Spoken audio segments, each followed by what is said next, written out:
Sound. All right, thanks everyone for coming today. My name is Madeline Gent. I am Executive Director at Associated Artists of Pittsburgh. Again, just a quick reminder that today's session is being recorded, so please mute your mic when you are not speaking.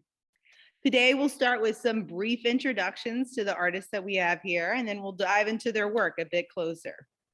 If you have any questions, please type them in the chat. If they cannot wait, Isaac has permission to interrupt me, or save them to the end where we open up for the audience Q&A. And Isaac Plata is here on behalf of Associated Artists of Pittsburgh.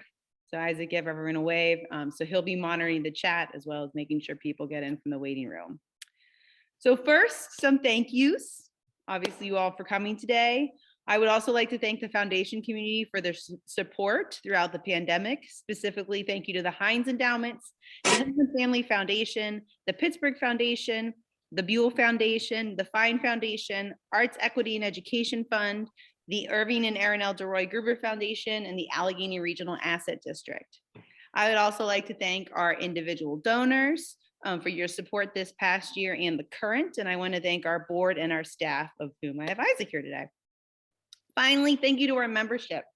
It's because of your commitment to your work that we are here.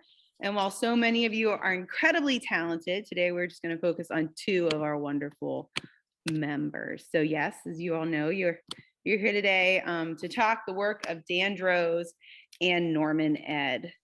Before we dive in, just FYI, we have a lot of stuff going on at AAP. We seem to always have a lot of stuff going on. So this is just some insight into our current and upcoming exhibitions and programs. This exhibition Open Now is in partnership with Interaction Now is in partnership with the Media Arts Gallery at Robert Morris University.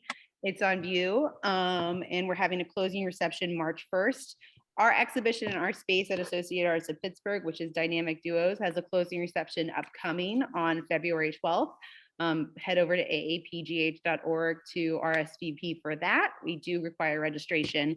And last but not least, the 108th annual. We still have some stragglers, namely these two artists, Dan Droz and Norman Ed. They both are still out at the airport, as well as many other pieces. And to learn more about these exhibitions and others, please visit aapgh.org. So Dan Droz, my bud. Dan Droz has been, as he describes, a closet sculptor for over 45 years. While pursuing a career as a designer, marketing consultant, and teacher in the College of Fine Arts and Business School at Carnegie Mellon University. 3 years ago, on Dan's 69th birthday, he decided to pursue sculpture full-time, and since then has had 5 solo exhibitions, including a solo show at our gallery at Associated Artists of Pittsburgh, and has been in over 20 juried exhibitions. He was represented in both private and public collections throughout the United States. His sculptures in metal, wire, mesh, glass, and polymers often employ inventive methods of fabrication that explore the boundaries between 2 and 3 dimensions and incorporate themes related to personal relationships. Dan has received numerous awards for his design and sculpture, including recognition as a distinguished alumni of Harvard College in 1996. This year, his 12-foot monumental sculpture, The Gathering, will be installed in the new Visions Plaza, developed by Burns and Scalo at the entrance to the Heritage Trail across the street from the Heinz History Center, so down in the Strip District. Dan is represented in Pittsburgh by James Gallery. Dan's work, Mobius 5 and Family Portrait, which is on the screen now, were both installed at the 108th annual exhibition at the Pittsburgh International Airport. Family Portrait is still on view and will be on view until March 10th, 2022. Thanks, Dan, for joining us today. And then Norman. Norman is came back to us at Associated Artists of Pittsburgh, I think about a year ago. It's become much more active, and it's just been a joy getting to know you better. Norman attended Westmont Hilltop High School and graduated in 1977. In high school, he studied art with Mr. Glenn Brocker. I want to make sure I get the name correct in case he has any students who see this. Right. Great. From there, he went to attend the Tyler School of Art at Temple University. He graduated in 1981 with a BFA in Interdepartmental Studies with a concentration in glass, and he received his Pennsylvania teaching certification. After graduating from Tyler, Norman remained in Philadelphia, gaining varied work experience in carpentry, art restoration, and the music industry and management. Eventually, Norman returned to Johnstown, where he continued his studies as a postgrad at Indiana University of Pennsylvania under the mentorship of Dr. James Nestor and worked in construction and engineering fields. He then received a position with the Westmont Hilltop School District as an art instructor. And I believe that's still your current role, correct? Except that I just retired. Oh, just retired. Throughout his journey, he has continued his practice in art, which is focused mainly on mixed media sculpture. He exhibits his work on a regular basis regionally and on occasion along the East Coast.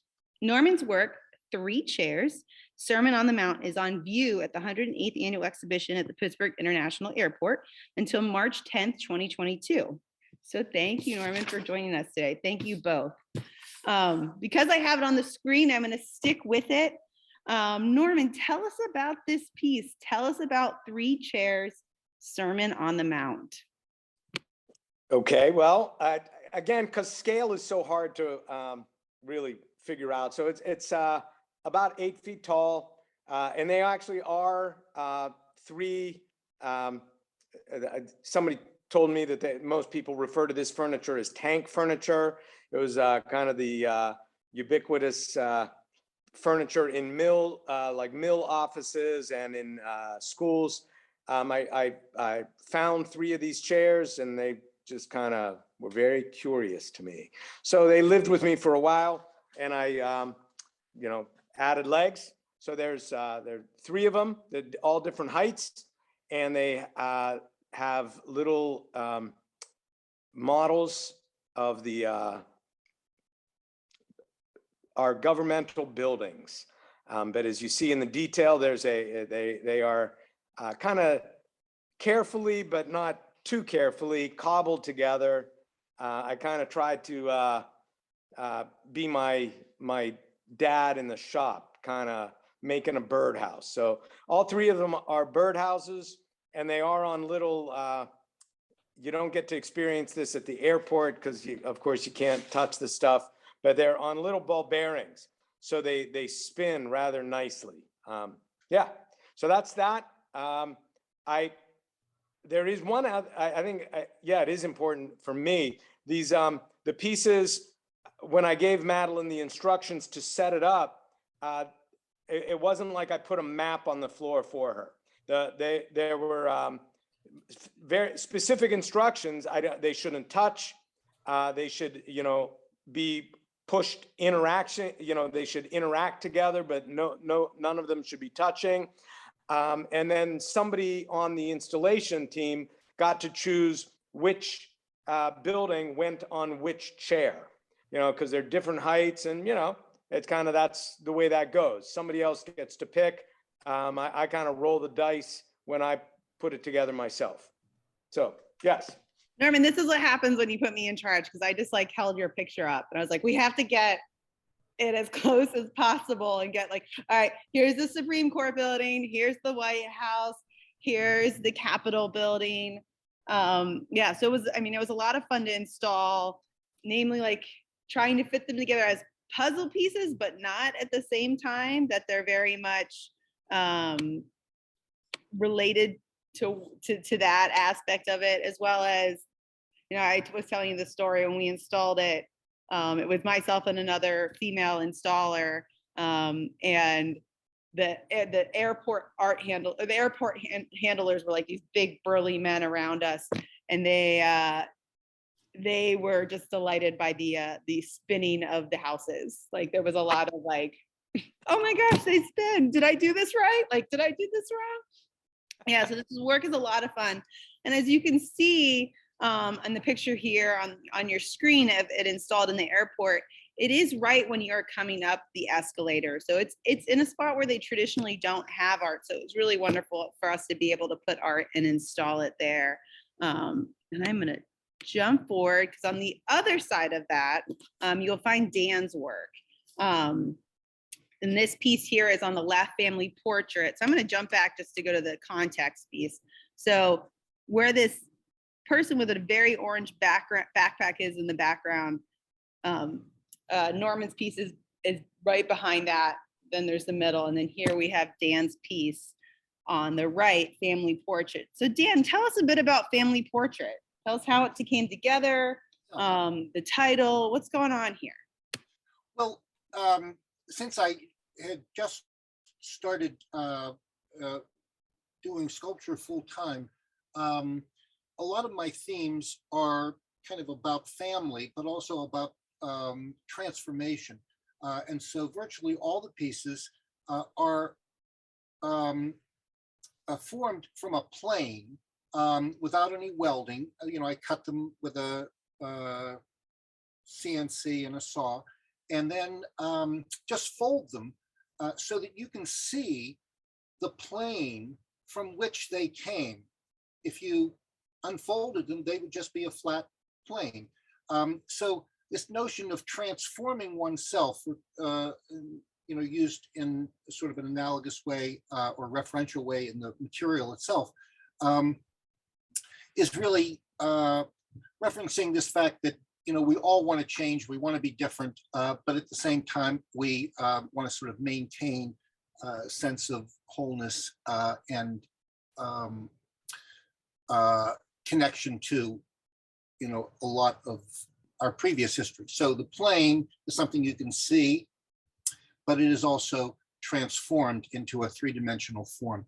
And then the referencing of kind of my and perhaps other people's personal experience, the one on the left, family portrait, is really just a nod to both the similarities that families share, but also the differences, even when they are part of the same family.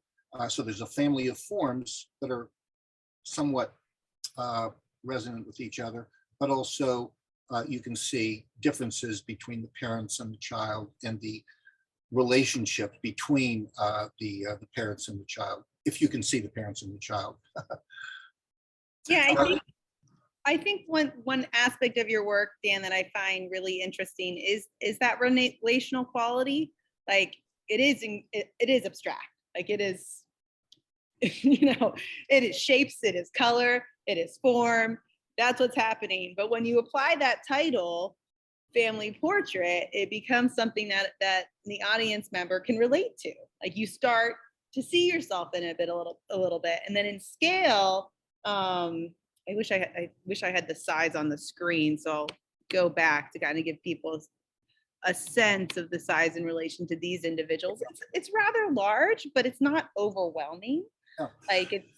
Well, you know, to speak to that, because not only is it called family portrait, but by virtue of the fact that, you know, it has that title, it kind of draws people to take a family portrait in front of it. And in fact, quite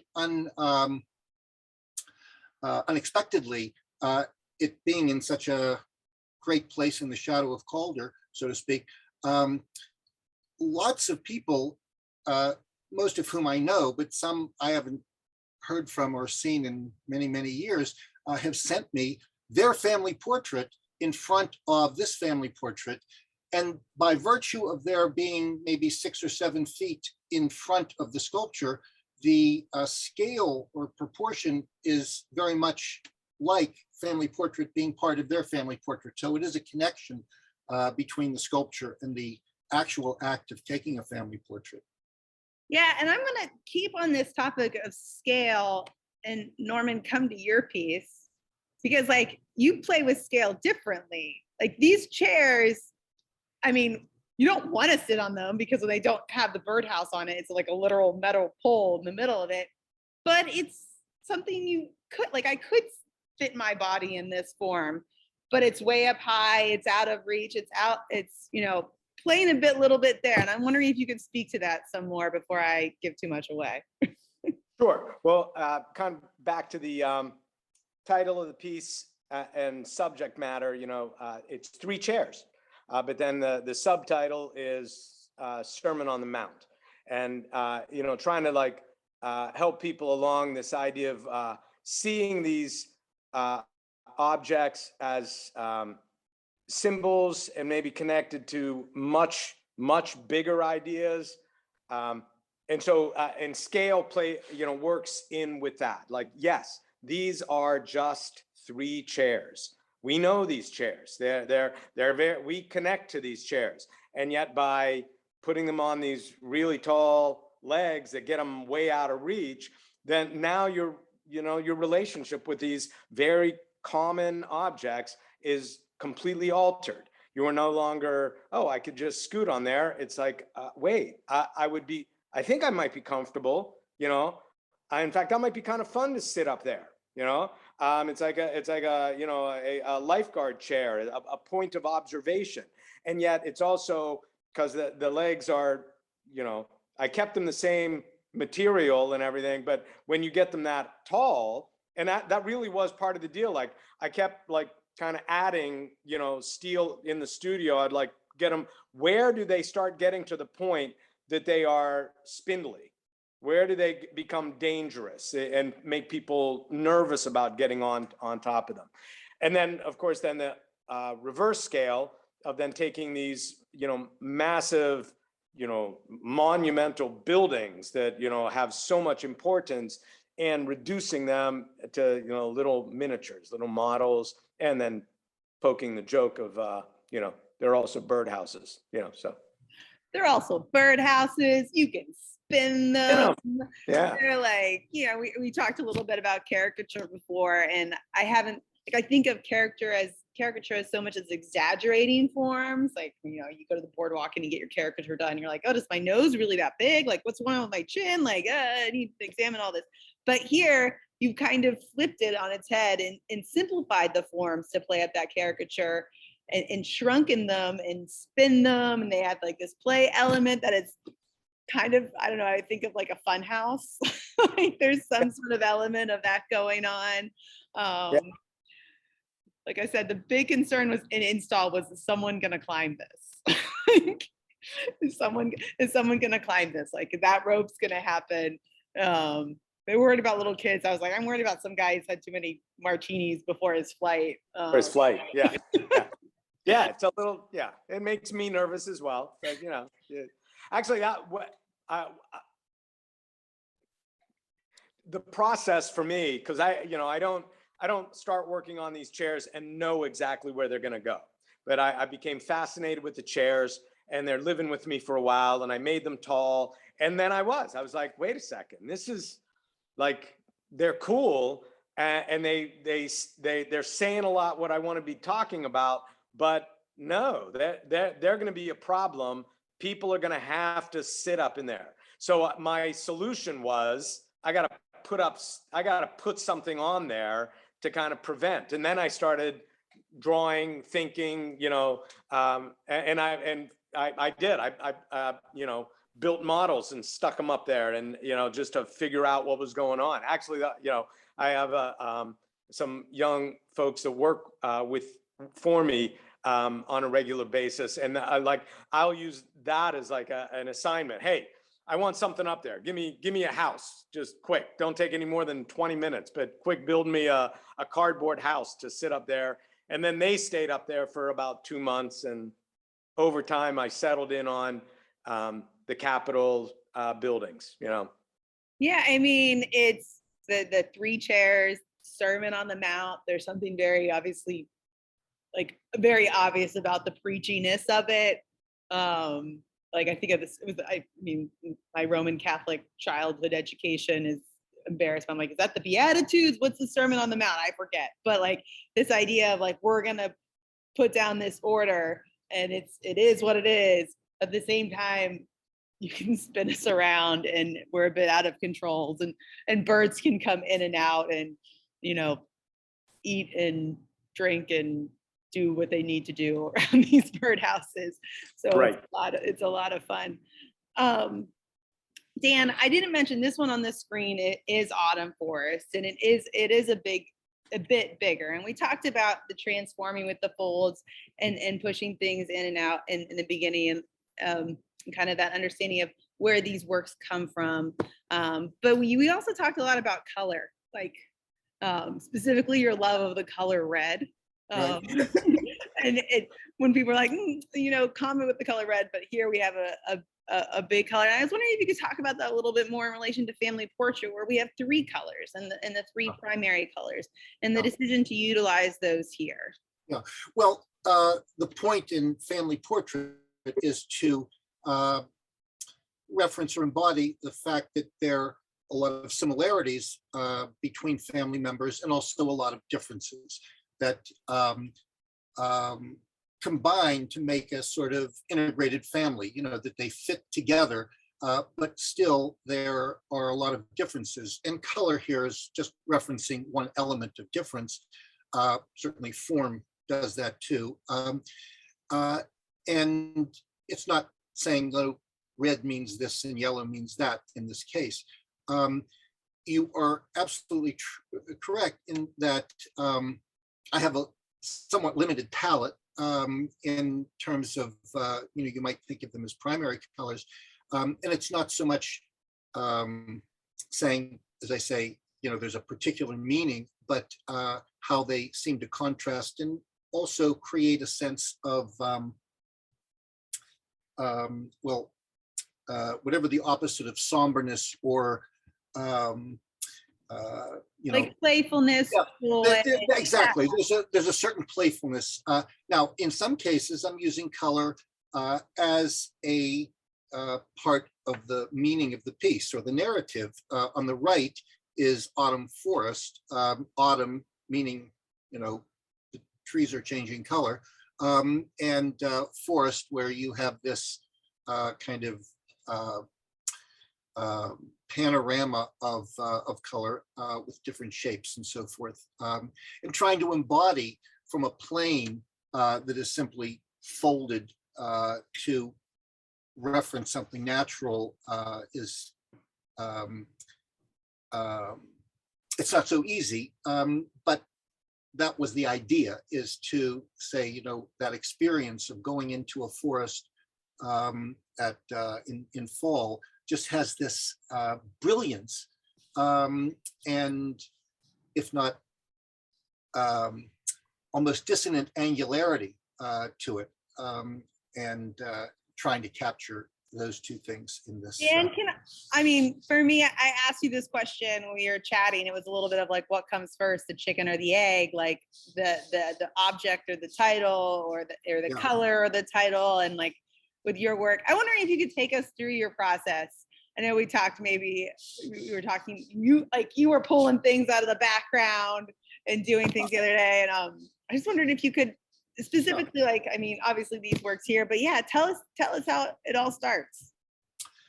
To build on what you were saying in terms of how I make things, I start with a plane. Let me just see. I don't know if this fuzzy background will.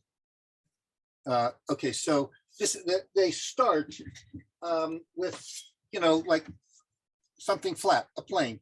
And I have an idea. For example, you can see in the plane, that it looks like the shadow of a group of people, let's just say.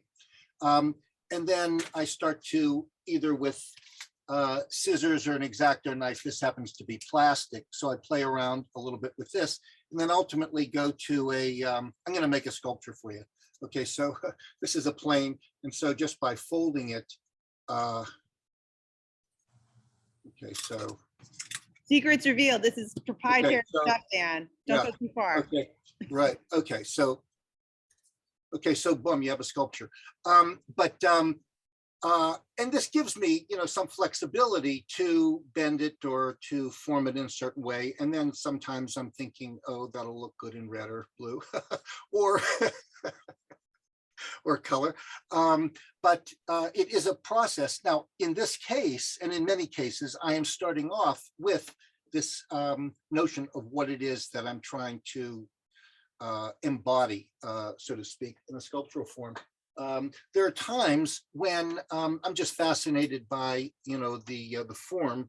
I work in another kind of material, this meshy stuff that the piece that was in the on the land side that starts off, very flaccid, and it isn't so easy to give this a form that is so I don't know, recognizable in a formal way. But the title sometimes is of great,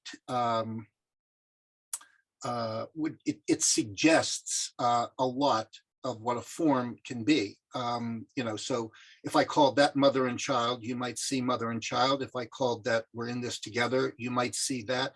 And so although I have a certain intent, sometimes the form itself suggests a kind of relationship which then suggests an appropriate title. So it's sometimes, idea first and then the form follows. Sometimes the form suggests a title.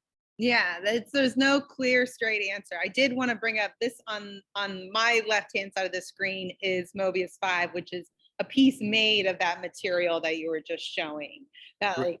And you can see here it's suspended. You can see the fishing line if you look really closely. If you tilt your screen quite correctly, you can see the very, very thin line that's holding it up, and it's rather light and buoyancy, but it is a metal mesh. It is a material that once you formed it into this, I can drop this and it bounces, but it stays.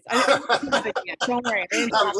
I'm glad I didn't see that. But the to that point, there are some dirty little secrets behind fabrication, and I'm sure that Norman can support this, so that what looks like very simply, taking something and squiggling it up, actually is kind of challenging, because that material, when I'm starting to use it, it's crocheted mesh and it's very flaccid and has no structural integrity. And so I had to figure out a way through heat treating to actually give it a structural integrity. And even in the making, I have to build armatures in order to hold it in one place before I can heat treat it. But once it's heat treated, then it has a good deal of structural integrity, so that you could bounce it if you chose to. Madeline. I did it, Dan. I did it. I've just witnessed you work the material. But I just wanted to bring that up so people could see kind of what you were talking about when you had those images, or when you had that material in your hand. So when I first proposed this artist talk and asked you both, and reached out to you and asked for additional images, Norman, you just sent me a bunch of chairs. Right. Why chairs? Well, why did I choose to send you only chairs? Or why do you have so many chairs? Or yeah, well, I mean, partly, I make a good bit of work, and I've been making work for a lot of years, and looking at it, I was like, oh, I could give this huge variety, and I'm like, well, we're going to be looking at 3 chairs. I'm just kind of curious what happens if all I show in this little thing is chairs. And now to address why chairs? Well, I think they're kind of important objects. They're a fairly loaded form. I think we all have connections to chairs. We have our own thoughts about chairs. They carry a lot of symbolism, and so I like to work with those. So yeah, I'd be curious what where people go with that. So yeah. Yeah, no, I mean, chairs have such a practical element, and then they have such a symbolic element to them, right? It's quite literally we get home, we sit down in a chair, we go to the office, and we sit down at a desk in a chair. It provides rest. It also provides stability, enables us to do our job, right? Then it's also seats of power. We talked already about obviously 3 chairs, Sermon on the Mount. That idea, a throne, right? And when you break it down, a throne is just a chair. But your chairs, you kind of denied that practicality in many ways, as well as that symbolism. They can't be sat in, they can't be utilized. They're going to be, with this one, with on the right, the coffee press. I believe, Right. 18 by 12 by 12 inches. It's really Right. tiny. It's yeah, the coffee cup it feels huge. Like the coffee cup is this gigantic, thick, heavy glass coffee cup. You know, it's a pretty massive piece of glass. But it's sitting on those chairs, I think, are only like 8 inches tall. Yeah, and they're these little petite chairs. And if you look close, like the table is kind of locked in there, and they're this little gathering, two people sitting at a table, and it's heavy. Yeah. There's a big weight going on here. Yeah, we've No, been there. there's definitely like that element of heaviness with the presence of the glass, and even just the materiality, right? Like wood is heavy, steel is heavy, glass is heavy. As you know, I'm not going to drop these on the floor and they're going to bounce. Like that's, that's again, Dan, I didn't do that, but No, I'm just joking. for the record, You can bounce it all you want. no, I mean, Dan and I go back when it comes to me throwing his work around. No, I mean, with this one here with chair wheel, and this is also a smaller piece. I have it 17 by 8 by 5 inches with steel and wood. Even though it feels small or is small, when you see it visually, obviously in an image like this, it's big. It almost seems to invite the viewer to come in and sit down, but they're all missing that really crucial part of the chair where I know your grandchildren are in the room, but places to put your bottoms. Right. There's Yeah. nothing comfy about these chairs, Norman.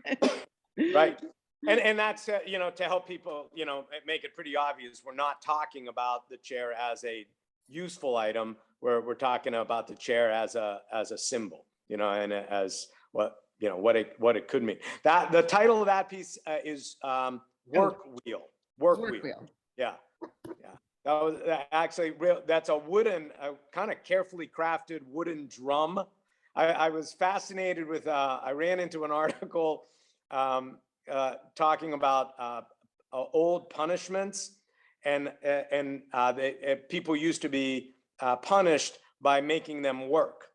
But then some genius thought that, well, we shouldn't allow them to feel like they're accomplishing anything with their work. So they would be made to move a wheel that accomplished absolutely nothing. Say they would work hard, okay, and they refuse to let it be purposeful, which is just, I mean, why again. So that was, It's Sisyphus. reminds me of Sisyphus and Dante's Inferno. Like he's just rolling the rock for it to roll back down the other side. No, they're really interesting, and I'd love to see more of them in person. Dan, I mean, we've kind of touched upon this a lot with the kind of the interlocking nature of your pieces coming together and the importance of that. And one thing that we talked about the other day in relation to the object in the bottom right, this representation of a heart, I believe the title is Red Heart, Yeah. to be more specific, is this interest in bringing things together and in your work and showing that aspect, not just of transformation, but of connection. And I was wondering if you could just, elaborate on that a bit more and why that's important in your work. Yeah. Well, the one on the right, the lower right, is made from a linear form. It's a piece of bar, so that you can see in some respects, you could imagine that being unfurled and being a straight line. But yet it has these two ends. And in some respects, whatever you do with that, it still has those two ends that when you start to form it, kind of suggest, if I could be very literal, to people or to sets of ideas that are coming together. And I've worked with this basic form quite a bit in terms of the the kinds of relationships we have. So in this case, you could imagine, that the person or the form on the right is interacting with the one on the left. And in this case, it's a very almost melodious or rhythmic relationship. In other cases, it's not quite as rhythmic, but still suggests that these two forms are coming together in a way that has some continuity or wholeness to it. Yeah, and we talked about your work. I found it really interesting, and when you do talk about your work, it is abstract, but it's incredibly representational. Yeah. Like these aren't like just by nature of the titling that you want the viewer to project onto these works. Like you are opening the door to, like, do you think you see a heart? Like, yeah, it's a heart. Like, you think you see a family? Like, yeah, it's a family. Invite your family to come and take a picture in front of it. Like, does it look like a mother and child? Like, yeah, let's lean into that, which one could easily write like Untitled 1, and then it kind of reinforces like, or Untitled 2, or go on and so forth. Well, and 2, there happens to be, some of these things certainly speak to that formal reference to, something like a family or a mother and child, or to ideas or people coming together.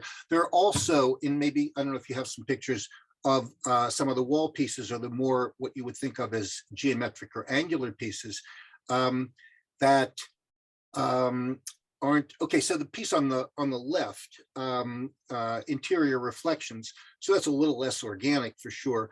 That is actually a mirror on the back that is reflecting the reverse side of the front. And so if we could get a little bit imaginative about it, we all as people are sort of showing our front very obviously, and in some respects concealing what might well be the most important part of ourselves that is hard to see. And so a lot of my work actually has either intentionally hidden or concealed spaces that you only start to see on a closer look. This is a more obvious version of that, which is an actual mirror reflecting the reverse side. That piece on the right is maybe a more extreme example of this, where it just looks like a white box. But the longer you look at it, you realize that there's this glow coming from inside that is not a light, that is fluorescent paint on the reverse side of the front, which is reflecting that glow. And you only learn about that, or can see that, can experience it, or can realize it's there after a little bit of time. And that is analogous, or referencing that notion that some of the most important things in that glow perhaps is the most important piece of this work, part of this work. Some of the most important things in our lives or our experience are those things that are the hardest to see at first. Yeah, no, that's always a fun one when you see it in person, because you always have people like trying to go underneath, like trying to peek underneath the work to see it. Oh, is there a light? Like, why is this glowing? Like, what's going on here? So it's always a great one to see in person. Yeah. What's the Little Prince's line? The most important things are the things that are hard to see. That story. There's a great line in the Little Prince. I appreciate that reference. I haven't thought about that in a while, and I definitely a romantic at heart, and appreciate that reference. Norman, coming back to your pieces, again on the left, Sermon on the Mount, and here on the right, hopefully I have this title right, Balance. Yep. Did I write that one Yep. first? I'm like, my notes aren't what they were beforehand.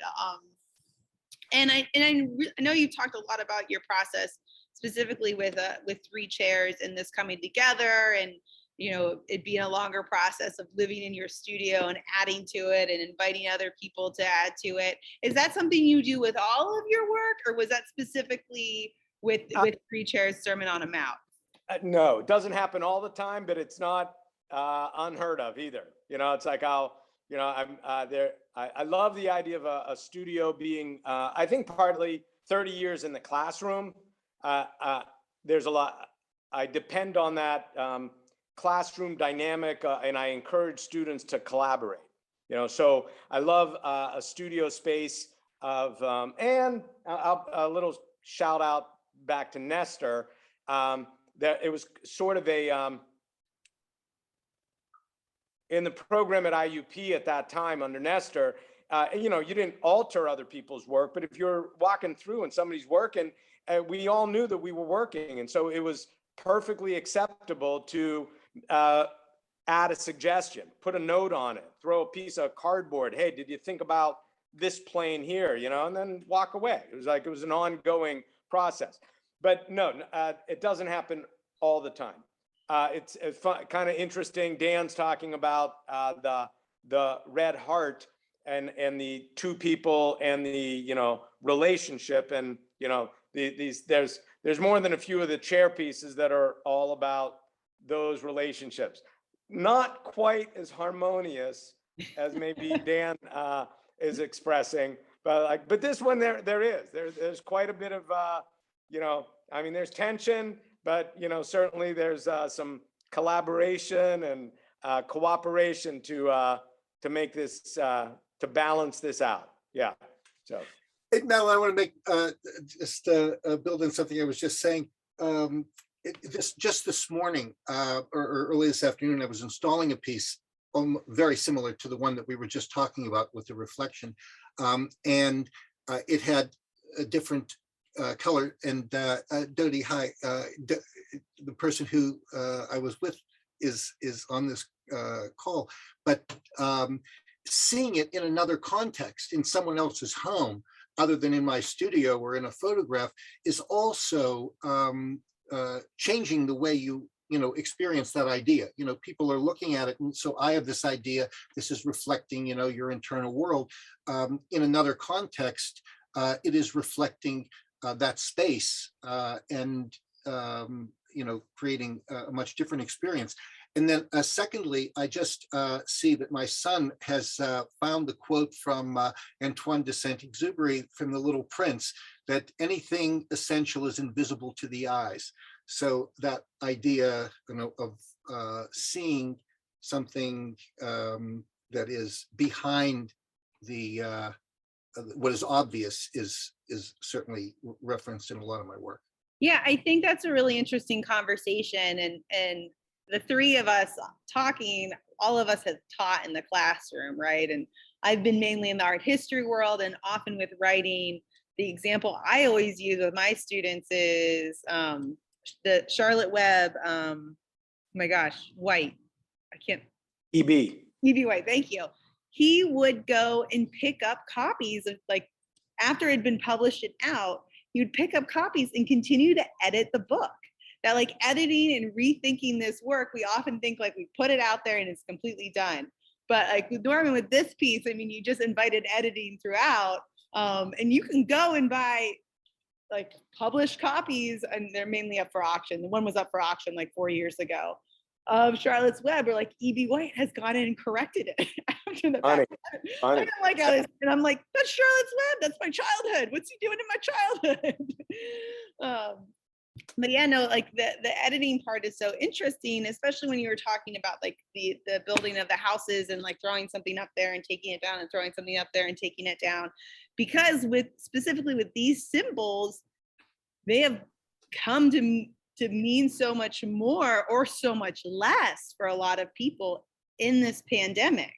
So, in the context of 2020, 2021, and now 2022, what made that, I guess, that final choice, aside from the obvious like 3 and 3, because there are a lot of other 3s one could use. for you to put these buildings up there as opposed to, I don't know, another 3 buildings?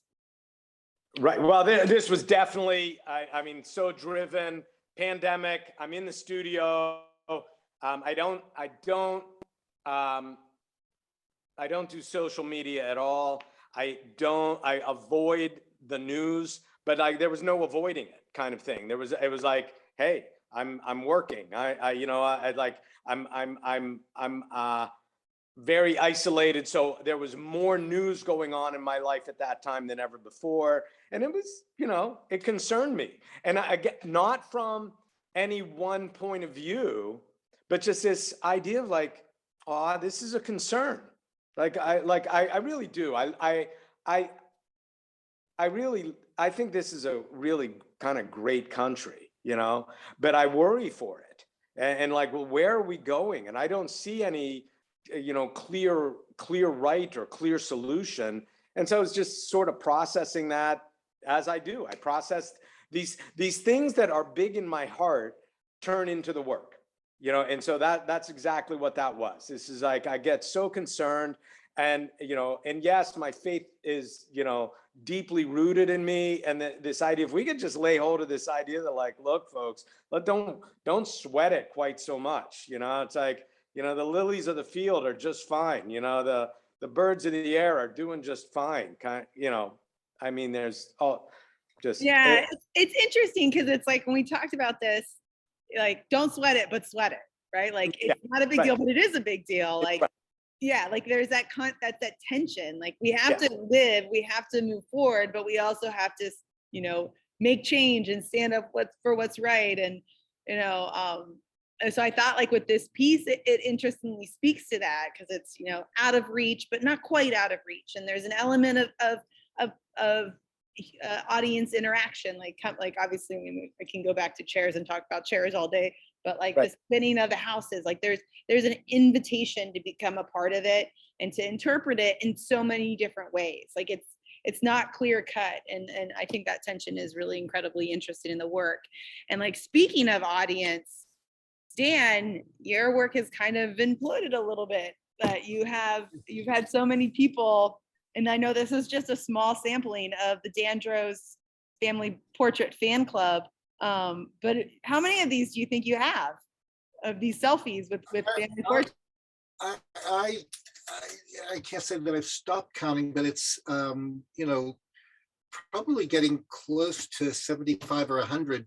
People that many of these people I know pretty well, like some family members, but there are people that I haven't seen in a long time, that walk by, they see the title and they see me. And there have been a few that somehow found my email address that I don't know or don't remember.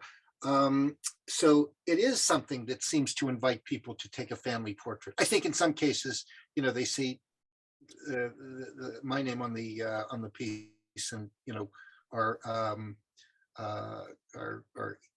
want to share that experience with me. Question, Madeline, I see some questions. Should we be addressing those, or? Yes. So that's my last question, or my last point, was to show this image. And so I put both of these works up. And so I'm going to pull up the question now. And again, if any of you have questions, throw them in the chat, or I'm going to expand my window so I can see more hands, should you want to raise them and get attention. But let's see. Oh, hi, Sarah. I see your message now. There's Ben asking, so Dan, what are the dimensions of the heart piece? On that piece, let me just show you, because this actually... You always count on Dan to just reach back behind him and pull the work. So I just toppled over a few things, but that particular form, I've done many of those. And I mean, this is an example of one that's a little less, let's say, harmonious in terms of its relationship between the two formal elements. That particular one in the picture on the lower right is about 18 inches, maybe 19 inches tall. And this one, as you can see, is of a similar form, but it's maybe 9 or 10 inches tall. So I've done that in a lot of sizes and scales, some much larger, and some actually even smaller than this. And the scale sometimes can really, because there's more air, when you're making something bigger, can give it a little bit more meaning in that sense. Yeah, no, it's fun because when you're creating your work, you're kind of always thinking of it like with this heart, it has the stand as a part of it. Like it's right. Exist in this space, bring it into your home. There's always that nice warm element of it. Right. Well, you might not think of this as a heart, I mean, I do, but it's really just two ideas or two people coming together in perhaps, a less harmonious or less less consistent way with each other. And this question's for Dan, but I'll open to you both because it is an interesting question about process, and maybe something that artists think about a lot. But Dan, do you work on multiple pieces at once, or do you focus on developing just one piece at a time from beginning to end? So then I also pose that to you too, Norman. Yeah, I can't imagine working on one piece at a time. So it's not just multiple pieces, it's multiple pieces at different stages. So, there might be 10 pieces, at different stages and one informing the other often. Same. Yeah. Okay. And it's also part of the, at least for me, as the process kind of almost demands that, because, I get stuck, whether it's because of a physical issue, problem, how am I going to do this? I need to go get more material for this thing or whatever. And if I was only working on one piece at a time, then the work stops. And so if I'm in the studio, I'm working, so I just shift to another. Oh yeah, no, it's one other thing. Oh, go ahead, Tim. That apart from the fact that there's some, parallel development, some pieces, and maybe I shouldn't be saying this, but like I started making these pieces because while I was waiting for the CNC or the water jet to cut out a larger piece, I was just sitting around. And so I just would make 3 of these while the machine was cutting the material.